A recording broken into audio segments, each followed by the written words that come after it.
So, a long day.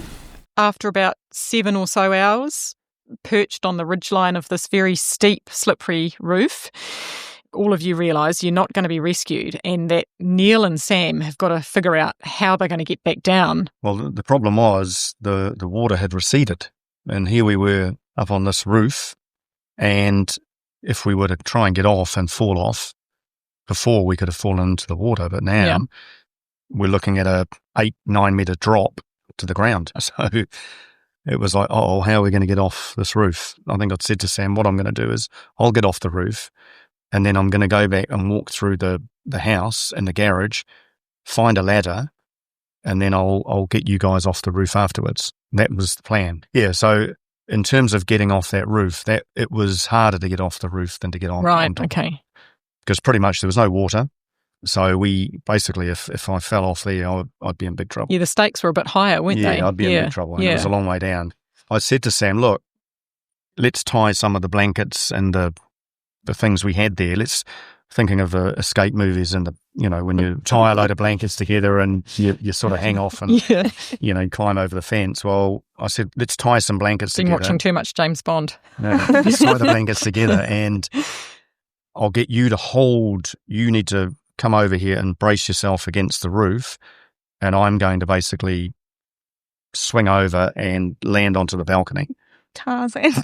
Yeah, and I don't know, again, I think you do things, sometimes you switch into that sort of mode, you just don't even think about it. As I say, if I thought about it rationally now, I would have gone down the garage and just jumped on a car. That would have been a lot easier, a lot less risky. But we did that. I mean, I swung on and landed onto the balcony in one piece.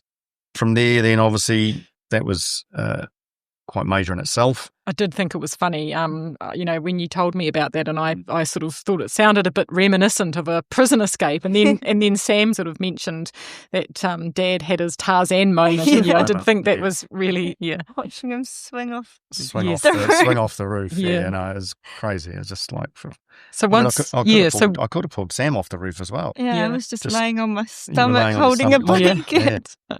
It was me going down and trying to get through and get a ladder to get Sam and Ted off the roof. So I went down, and I mean, what you saw was just total devastation. We had such a beautiful house, and you go down and, there were ceilings collapsed. There was, furniture everywhere. Just complete devastation. Okay.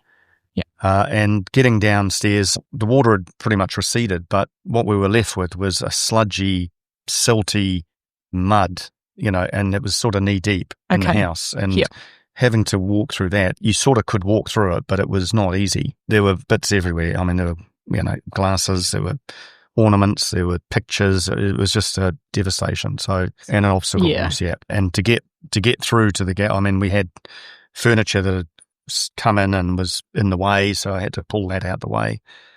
But managed to get through to the garage and found a ladder, and then got outside. I could open the back door of the garage, so I opened that up, and then basically propped the ladder up against the garage roof. Okay.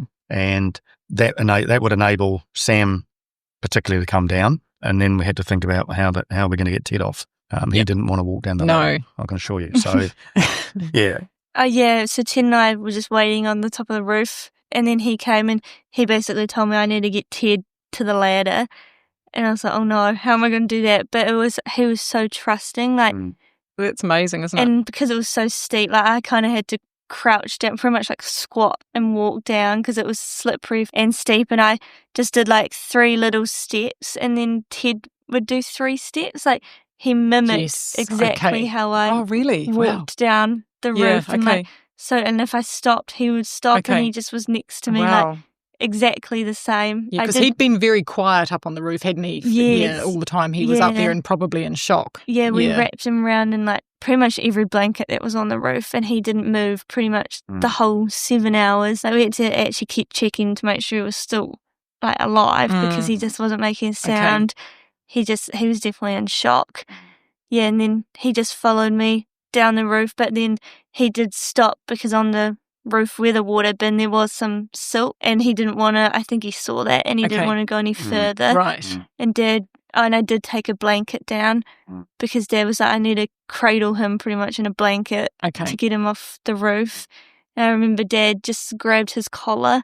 I wrapped him in the blanket. Dad grabbed his collar, and I just pretty much Dad pulled him, and I shoved him, and he just went sliding down, and then Dad just like caught him. I carried him down the ladder and all the way through the house. This dog is big dog, probably 32 kilograms. Yes, yeah. So you can imagine trying to get down a ladder holding this dog. He didn't want to know anything about the silt, and so there's no point trying to get him to walk through the... And he wouldn't have been able to physically, would he? Because he wouldn't have had long enough legs to kind of navigate all the stuff he needed to get over, would he? So I just thought I'll carry him up, but man, that was pretty tough, trying to walk that distance. Okay. But managed to get him back upstairs, and then he was fine then. He was quite happy. Okay. And then I went back and helped Sam get off the roof. Okay. Yeah. And then did you venture downstairs with Ian on another occasion, did you? Yep. Yeah. So we walked back down. I think he just wanted to see what was going on. I think we did get some water out of the garage. Because at that point you were facing the prospect of staying the night there, weren't you? So Well, I think we'd realised then we weren't going to get rescued that night. So we tried just to make a bit easier thoroughfare through the hallway. Oh yeah, of course. And so Ian helped me just move stuff in.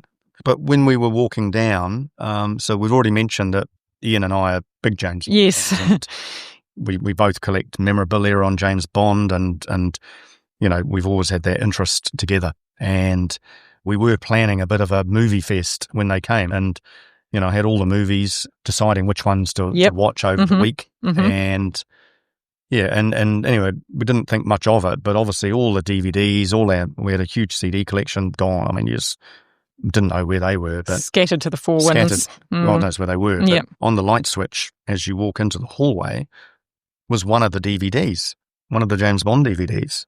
And it was like, whoa, what's this? And it was, this particular movie was perched on this light switch in a way that we don't know how on earth it would have done that anyway, and stayed there. And the movie was No Time to Die. It was really freaky. Yeah. But spine-chilling, isn't it? Yeah, that was really... But also you did take some reassurance from it, didn't you, Suzanna? I think we did, yeah. I just thought, and out of all the DVDs... It wasn't all just James Bond. There were other movies as well. Yeah. That title, and if you look at all the James Bond, that's probably the most appropriate one to give us. Yeah. How did that happen? I mean, just part of that, there's another story behind that and the girls can relate to it more than me. The girls have always felt that there was some sort of spirit. That's what they felt. And I think, was this a sign that, you know, and we're assuming it was a good spirit, you know, and maybe this was something linked with that. Perhaps it was. So, yeah. Yeah. Guys, can you describe what it was like for you staying in the house that night? Awful. It was scary because it was still raining at this point, and I thought that it was probably going to flood again. You could hear the water dripping in the house, and then you could hear the ceilings falling beneath us as well. And Dad was sleeping on the floor by the window. Mum and I were in Mum and Dad's bed, and then Ted somehow ended up in the bed as well. Even though it's not usually allowed, he was in the bed. And I think Dad, you managed to fall asleep for a little bit. But I probably slept for 2 hours that night because I was quite terrified, and I don't think Mum slept at all because the noises you could hear, like creaking, the ceilings. One point we heard a big smash as well, and it turned out that it was Dad's wine rack that had fallen over and all the bottles of wine had smashed. Right. So, yeah, it was not a very good night's sleep. It doesn't sound like a good night's sleep. It sounds horrific. I think we went to bed sort of 8 o'clock, which we never normally do. Yeah, that's right. Was pitch black. You know, it's that unknown. I think that was the thing. Even I thought, well, it could flood again. You know, how do we know another flood's not going to come through? Yeah, I remember getting up almost every hour and taking my phone with the torch and just checking the water, and then going back and saying to Sam, no, we're going to be okay. And I did that every hour just in case it was going to come up again. That's what we were worried about, that we were going to flood again. It sounded like there was still water like in the house as well, but I think it was just the rain Yeah. falling in the house. Yeah, sure. And I think it was all the ceilings because all the jib got wet and they were all falling down below us. And then I didn't really know the structure of the house. I thought maybe we might fall right through, we're on the bed and the top. Yeah. Are we just going to fall through? Well, I mean, that would go through your mind, wouldn't it? Yeah, I didn't know about the structure of the house. So, I didn't get. And then I was thinking about, the next day. Okay. And I just thought, I didn't sleep. And our wardrobe, we had a lot of backpacks. Okay. So I said to Neal, I think, as soon as we get up, as soon as it's light, we need to pack a bag ready to go. So I woke up and it would have been probably 7 o'clock in the morning, something like that, quite early. Mm. So I didn't sleep that well that night either, but I got up and I thought I heard a noise. And you could hear helicopters around, but this helicopter noise was coming closer and closer to us. And I thought, what?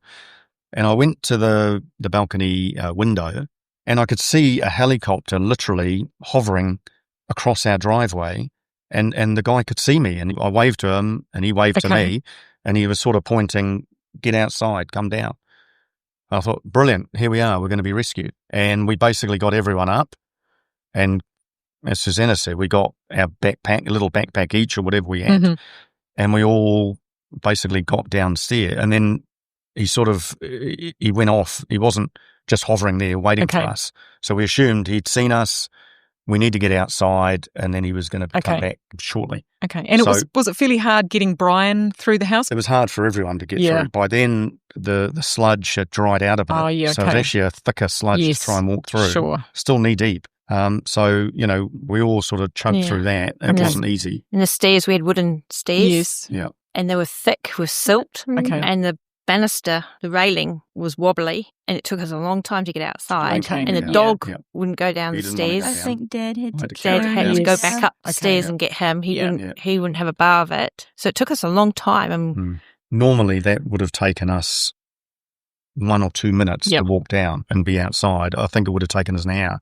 And it was still treacherous because on the floor there was glass on the floor, there were ornaments. It wasn't all nice, easy, clear thoroughfare. Yeah. And particularly for Brian, 86-year-old. That's right. To get through that. Yep. That was pretty tough. Yeah. We all got down by the garage and we sort of thought, well, if they're going to come and fly in, that'll be sort of somewhere around here. Well, they'll want to pick us up. But no one came. And we didn't want to go back in the house because it was a mission to get down. So we thought we've got to sit outside. We just got to hang in here and hopefully the helicopter will come back. But the one we saw first thing in the morning did not come back. So that was pretty tough. That was quite disheartening. But we got a chair from the garage and we took it in turns because we were standing for 7 or 8 hours. Ted was crying the whole day. He was crying. He couldn't sit. And we went back into the garage, we found some walking poles and that we gave to Brian. He was struggling. He could hardly walk. And don't forget, Neal had written help on the roof and we had put a orange dressing gown outside the window, sort of almost like a flag. Neal, you did a reconnaissance down the driveway at one point, didn't you? Can you just explain? I thought, well, look, let's get down to the road because surely there'll be some action at the road. There'll be the rescue mission or there'll be trucks or God knows what. Yeah. I thought, why don't we walk out and get down to the road? And also, as I said, I'd seen helicopters at the roadside with some of our neighbours. So I started walking down what was our driveway. Basically, it was just a big silt sludge fest. There was no driveway anymore. We were a kilometre off the road. I probably walked maybe 200 metres down and I just turned back. It was just like, no way. There's no way that these guys are going to be able to do that. We were talking sludge above your knee and it was a really wet, sticky, I'm thinking quicksand type sludge. You just couldn't walk through it. Okay. I struggled to walk through it. Yeah.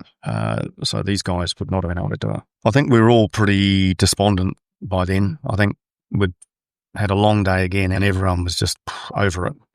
Yeah. And we were tired and no helicopter had come back. And it was like, oh my God, what's happening here? And I think I'd sent you guys, said, look, we're going to have to camp another night here. Let's do what was quite a lengthy process to get everyone back inside and upstairs before it got dark. So at least we knew we had dry shelter at the top. So the guys, basically, they all started going back in. You weren't going to come. You were going to go back on the roof. I was going to go back up on the roof because I did hear helicopters around, and I thought, I'm going to go back on the roof for an hour and just wave the fluorescent blanket or whatever, and hopefully someone will see me. And so I'd said to these guys, all go back inside, when all of a sudden a helicopter basically came in out of nowhere. So I walked out onto what was our back lawn and basically waved this guy down. And he saw me, and I thought, wow. So it was a new helicopter. He'd seen me, and, I'd waved to him and said, hey, we're here. And he said, no, got you. And he started to try and land on our back lawn. But what he found is the silt was just too soft. Okay. And he said, can't do it. And he then went away but landed about 300 metres away from the house. Okay. A fuel and chemical shed that was on a harder sort of area, so that he was able to land there. And how did that feel? That was just what a great moment. So I think I'd come in and said to these guys, hey, everyone out, there's a helicopter. I was just pleased to see someone. I bet you were. Yeah, it was just a nice feeling to know that we weren't going to spend another night. And I think you spoke mostly with how we were going to get us all out. Because he was aware that we had Brian with us. The 300 metres, he couldn't have walked at 300 metres. Yeah. So talked to the guy, and he wasn't the pilot, he was the crewman. Yep. And he'd walked in, he was built like a rugby player, big solid guy, and he'd lost his boots walking through this stuff. That's how thick and gluggy this sludge was. And he met us all, and we talked, and he said, look, the old guy won't be able to get through here. I was worried that some of the others wouldn't either, but the old guy, there's no way he could have got through that. And so I said, well, what can we do? And he said, well, can you get him up on the roof? How about we come and land the chopper on the roof, and you get Brian in, and then I'll go back and land back where we are, and then the other guys can come. So I said, all right, let's go for that. So I took Brian round the back, and I had the ladder still there, so basically pushed him up on sort of the lower part of the roof. And the guy came in and landed the helicopter with one skid on the top of our garage. And it was amazing. I thought, man, this is quite dangerous, for him with the chopper. And it being windy as well. When I was up on the roof with Brian and the chopper landed, and the wind from that helicopter nearly blew us off the roof. Wow. That's how windy it was. It was like, holy moly. And basically the crewman and me literally pushed Brian into the chopper, and the guy flew off. I mean, it was amazing to land like that in amongst those trees. Anyway, Brian was safe, and then I got back off the roof, and we all chogged through the mud to get to the landing point. Yeah. And Sam and Suzanna, you went on the first trip with Brian, didn't you? Yes. Yeah. It was pretty tough walking out there, and we just almost couldn't stop walking because your foot would just get stuck. You wouldn't be able to lift it up. I had the dog. We attached Dad's belt to him as like a lead. Makeshift lead. And then he wandered off to the side, so we just let him go. And then we just made our way to the helicopter. We got into the helicopter, and it had no doors, no seat belts, nothing. And we basically just sat down, and it took off straight out of there. And you could see the ocean, and it was brown. Completely brown. There was water everywhere for quite a long way. The vineyard had collapsed, and it was just silt everywhere, and it was quite devastating, really. I called Alex in the helicopter, and I just said we've been rescued, and she was like, where are you going? And I was like, I actually have no idea, I don't know where we're going, but we're safe. And I just remember saying that, and then Mum told me off for going on my phone in the helicopter. Okay, that was one of the hardest things, wasn't it? And I think, the comms. Just flying and just seeing the ambulance and a hangar and just seeing people. I think that's probably when I broke down and cried. Yeah. Just realisation that we're safe. It's going to be okay. It was good because Alex wasn't there at the start. And no. It was just a relief. And then as soon as I saw Alex, I think I just burst into tears. Yeah. And then the helicopter took off again. So the three of us, as Brian, Sam and myself, were there first. And tell us about seeing Neal and Ian and Ted come into land. Well, it was quite funny. Ted sitting in the middle like a person on the helicopter. We laughed. We thought it was quite funny, but it was, I mean, we just had the right number of people, 2 trips. And lucky they were able to bring Ted as well, because there's a lot of stories where animals and pets weren't allowed to be rescued. Imagine that. Oh, we wouldn't have left the property probably if Ted wasn't allowed to come. And I think, just seeing your dad and Alex. I mean, we hadn't seen Alex, and that's what I worried about on the night we stayed in the house. That was my biggest concern. I knew we were safe, but I just didn't know what Alex was going through. She was talking to Sam, and all she knew, we were on a roof and the house was flooded, and the water was rising. Yeah. That's probably why I didn't sleep, because I thought, well, I can't even tell her we're okay. I just wanted her to know that we were okay, but she wouldn't have known that. Tell us a bit about the role she played. Yeah, it was pretty tough on her. She had a gut feeling that even though Neal's parents said, I'm sure they've been rescued and they'll be fine, they're, probably rested up somewhere, Alex took upon herself and she went to every single evacuation site, and they made her read through lists of people. These are the people that have been rescued. Are they? Is this your family? And she said no. She couldn't find our names anywhere. Right. And then she thought, well, she had a gut feeling things weren't right. She went everywhere, just because she had a little car, so she was driving away everywhere she could. And then she remembered that she went to school with a girl whose father was a helicopter pilot. Okay. And she rang her, got the number, and that's the guy who rescued us. And that was Hawke's Bay Helicopters, wasn't it? Hawke's Bay Helicopters. So they weren't search and rescue, just Hawke's Bay Helicopters. And she rang them and said, this is my address. I don't know where my parents are. Can you please go out and see if they're okay? And they did. That's when they came that Wednesday afternoon. Yeah. And that was who rescued us. Yep.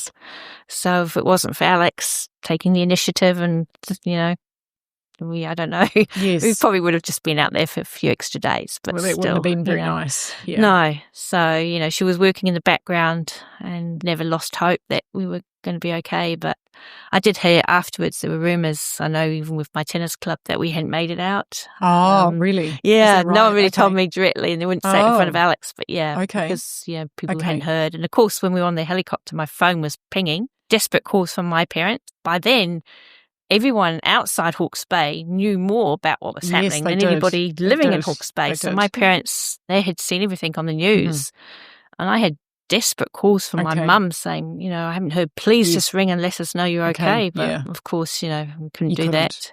And we never got any civil defence warning on our phones.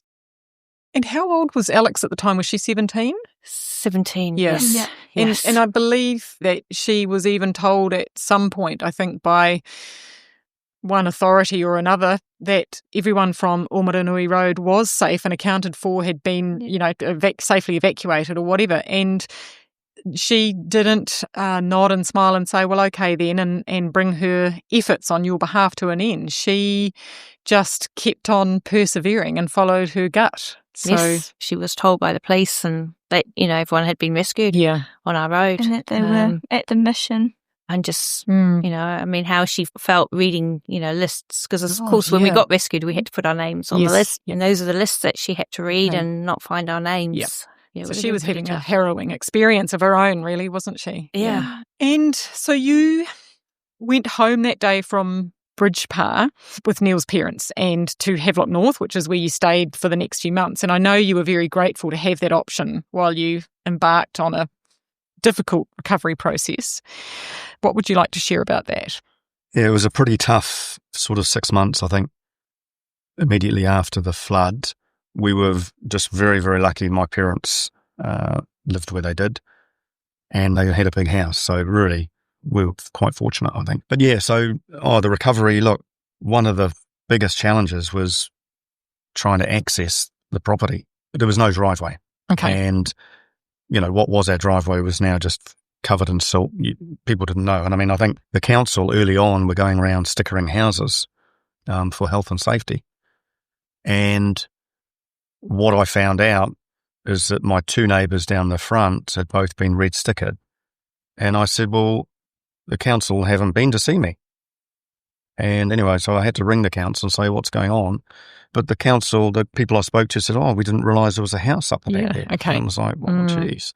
Yeah, that was a bit of a surprise. But that just shows that, we were very, very private. And with the devastation and the fact that there was just silt and debris everywhere, it would have been very difficult for people to know that there was a place up there. Yeah, sure. So early on, I was basically driving into the vineyard/house every day, trying to sort of just see where we were at with things, possibly retrieving some stuff. I took the girls there a few times.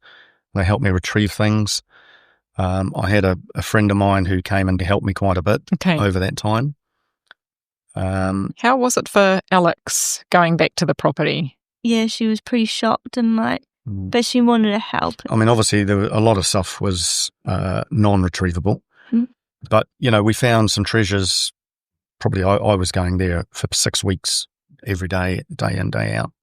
I worked with some guys and a couple of mechanics who I used to deal with when I had the vineyard. They came out and helped me to see if we could, rescue some of our machinery. And that was the thing, at the height of the flood, you could see nothing. All you could see was water. And I just saw tractors and motorbikes. They've all gone. Okay. But they hadn't. When the water dropped, they were still there, but obviously not functional. So, but these guys, clever guys, and they've actually helped. The insurers did pay out in the end, and we were able to buy some of them back off the insurer. And these guys have got some of that gear working again, which is quite cool. And that was about the extent of the help that you had, wasn't it? Because of those issues with the access. Yep. Yeah. And I think also just the enormity of what we were dealing with. I think it was very, where do you start with that? Course. And I think at the time there was still, it wasn't clear, say, from the council what they might be involved with. It wasn't clear from the government, perhaps what sort of help they may be able to give people. And so we went through certainly that first month, basically, no one knew really what was going on. And there wasn't a lot of direction, was there? No, and just I think the scale of what we had, I think it was pretty hard to figure out where do you start. But, once the council and the government had started, sort of they'd devised their plan, we said, right, well, we're going to clear up the front half of the damaged vineyard. And we had a contractor who was sitting in the big machine, but people had to go through and chop up wires, and I worked with them for a couple of months doing that as well. Exhausting sounding work too. It's hard work. Mentally and physically. Yeah, and I mean, mentally it's pretty demoralising work, just clearing up what was, a great vineyard. It was pretty tough. Yeah, I think the other big challenge obviously was insurance. In fairness, the insurance companies were probably overwhelmed with people trying to find out claims, of course, information, and it would have been pretty tough. I mean, we were as insured as probably anyone could be, which was a good thing. There's things you can't insure, and there's things that you underinsure because, the chance of losing all of those things at once just doesn't happen. So, for example, if I look at some of the vineyard machinery, well, you wouldn't expect, even if you had a fire or a theft, you might lose something. You wouldn't lose all 10 of your tractors or motorbikes. So we were a bit underinsured in some of that area, and the vineyard itself you can't insure. Yeah, I think everyone was underinsured. Yeah. Yeah, I don't think I've spoken to a single person who's told me they were overinsured. No. Yeah. I mean, we were well insured with the house, and we were well insured with our motor vehicles. Probably in hindsight, we were probably not as well insured with our contents, and I think that's a lesson for a lot of people. Yes, the contents. I think it is. You don't realise how much that adds up. Yep, you're not the first person to say that. Long, hard slog, but we got there, and the main one for us was in terms of the house. I think that was a critical one because we had to figure out how are we going to move forward from this, because it's a big house, and to replace that was going to cost a lot of money. We weren't sure whether the insurer was going to say, look, we think we're just going to pay you out, or they might come back and say, look, we think it's fixable. We want you to fix it. Yeah, which they did for some people. Which they've done for a number. And in fact, our two neighbours down the front of us, they didn't have the same volume of water. They had chest-height water through their property, but their insurers have said fix their houses. So they're still there. They're still there, and they've repaired their houses. Yeah, whether they wanted to or not. No, that's right. Yeah. Not a good situation. No, our one, I mean, it was quite amusing because we had an insurance assessor come and see us, and she said, can I drive up the driveway? And I went, oh, okay. That was a good laugh. And I picked her up at a neighbour's place on a quad bike and took her up to the property. All right.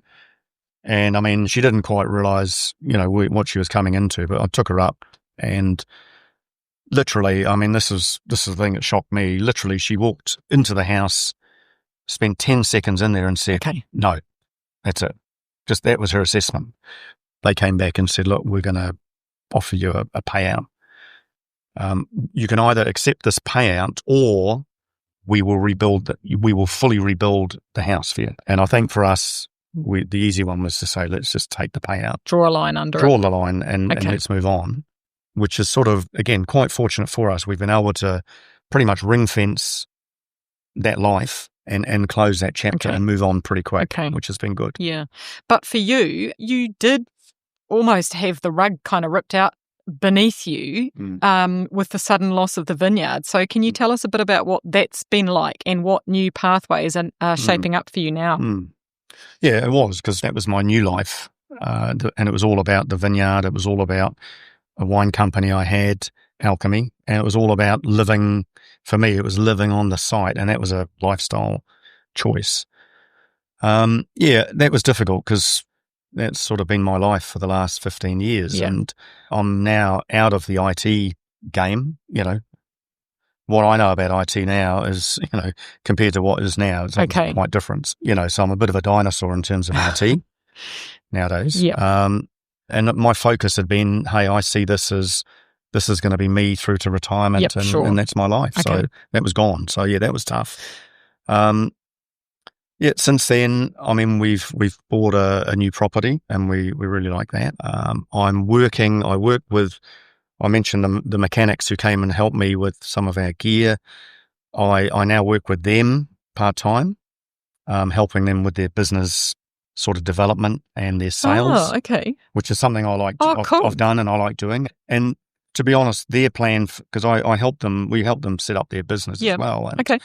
And their plan was that maybe in a few years' time, forget the flood, they'd always thought I might come in and work with them and help them. They're very good mechanics, but they're not business people. So they need someone to help them with that stuff. Okay. They just said to me, hey, do you want to come and work with us? So I said, yeah, that'll be quite cool. And they're still involved in vineyard and orchard sort of work, which is still something I'm interested in. So it worked out quite well. Good timing for them, and obviously very good timing for me. So things are pretty good in terms of certainly what I'm now doing. And we reflected on it the other day. I mean, in some ways, we've managed to close off the vineyard chapter now. We've sold the vineyard property to a neighbour who, our land was right in the middle of all of his. He got devastated as well. Yes. But he wants to keep the land and to basically redo it all. Yeah, it was strategic for him, wasn't it? Strategic for him, and it helped him because now he's got all the land instead of two sections outside us. So that was strategic, and that was a fairly good deal for everyone at the time. I had a wine company called Alchemy, and the guy who made my wine with me said to me, look, if you don't want to carry on with Alchemy, me and my wife would be really interested in taking it on. So I ran it for another year after the flood, and it was still doing well, but in my head I thought, no, I think it'd be a good time to maybe pass it on to my winemaker. And so they purchased the brand and the stock last year, and they're now running it themselves. But you did end your winemaking career on a high note, didn't you? Yep, we did, and that was quite ironic in some ways. So the last wine that we made was a Chardonnay, 2023 Chardonnay, which was obviously at the time of the cyclone. Remember, our vineyard was completely submerged. Yeah. But a winemaker friend of mine had rung me up pretty much after the flood and said, look, I want to gift you some grapes. And I said, well, I wasn't really in the headspace to take it. Yeah. Amazing offer. He's from out of the region, and he said, I'm not going to take grapes out of Hawke's Bay because I know there'll be a lot of people hurting. So he said, I want you to have them, but if you don't want them, I'll give them to another winemaker. I said, okay, well, I'll take them. But I took them. And it wasn't a huge volume. It was a couple of tons of Chardonnay. And it was from a vineyard on Bridge Par, which wasn't too affected. They weren't really affected there by the flood. Okay. It was off Osawa vineyard. Osawa, yeah. Yeah, and they're an organic vineyard. And you came along, Sam. Sam came along and helped, and Alex. And so we went and picked these grapes, and we made the wine. And we bottled that in 2024. And it's a lovely wine. And it's the guys who've purchased the brand, they put it into a cuisine tasting and also a dish tasting. And the cuisine tasting was 2023 New Zealand Chardonnays. They had 175 entries into that tasting. So it's a big tasting. And so anyway, a Chardonnay there, it was ranked number 6 out of 175 and got a gold medal. And it followed it up with another tasting where it also got a gold medal. And it's followed it up again with a recent, another 2 5-star reviews. So, yeah, it was a good way to finish. That's what I'd say. I mean, to get number 6 out of 175 was pretty amazing. Yeah. Okay, and also nice that it was something that you did together again as a family with Sam and Alex helping with the picking the grapes. Yeah, a nice note to end it on. Can I just digress a little bit and ask you, what was your reaction when you found out that the Puketapu Bridge had indeed collapsed? Yeah, I think I was quite shocked. I remember Alex told me, and then she sent me like a news article about it, and it said like the time that it had collapsed, which was not long after I had the nightmare about it. And people always talk about like your gut feeling or your intuition, and I never really used to believe that stuff very often, but now I'm like, the fact I had a nightmare about it and then it actually happened, I'm like, I don't know if it was like a sign, someone kind of trying to warn us or like wake me up in a way, but yeah, I'm definitely going to start believing in my gut a little bit more now because that's a bit scary to think about. That's right. Is there anything else that any of you would like to add? No, I think it's probably affected us all quite differently. And it was the text that Billy sent, maybe 5 or 6 months later. He said, the nightmares have stopped. And I thought, I never really thought about how it, affected them. And I know quite a long time afterwards, heavy rain at night time. I think more for Sam. I kind of moved on quite quickly. I had a lot of work on. So year end, I'd lost all my files in my office. No. And we were about 6 weeks from year end. And I remember Sam told me every time she went over a bridge, she'd wind down her window in her car. I did go out and buy a little hammer and a seatbelt cutter.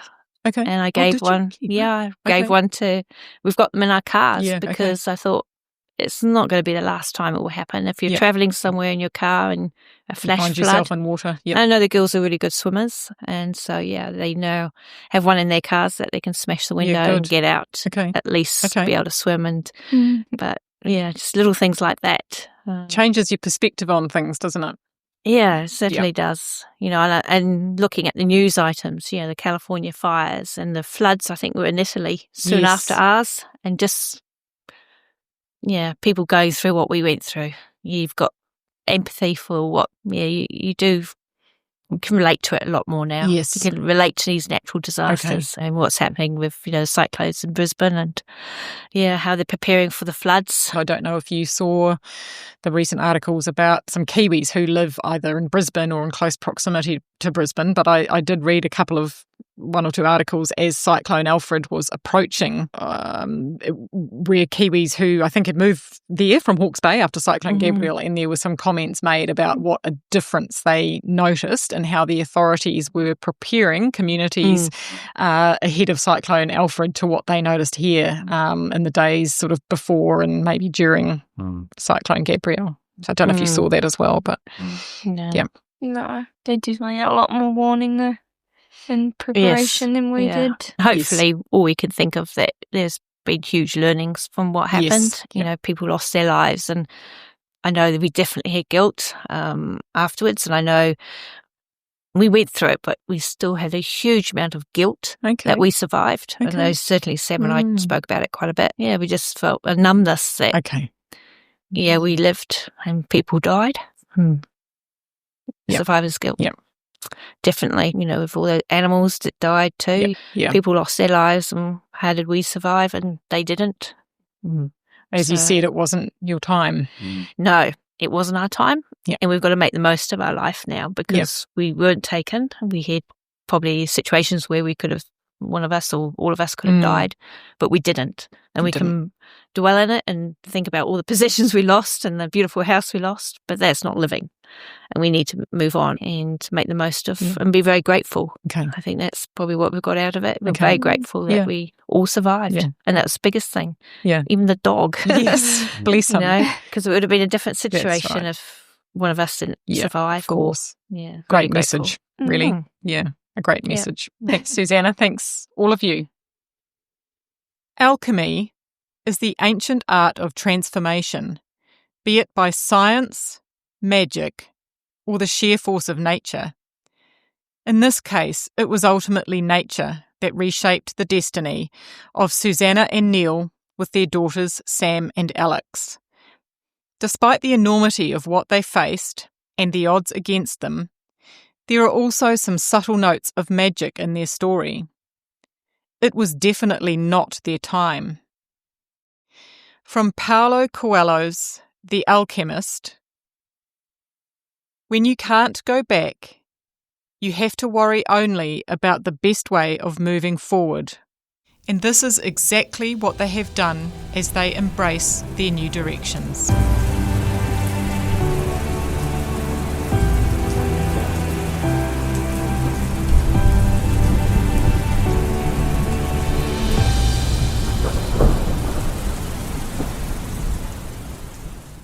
Thanks for listening to Under the Weather. It's easy to think that these disasters happen somewhere else, until it's your town, your community, maybe even your family picking up the pieces. Floodwaters rise and recede, but the ripple effect from these stories will endure. If you enjoyed listening to this, please share it, because it's not just about how or if we survive. It's about how we stand stronger together.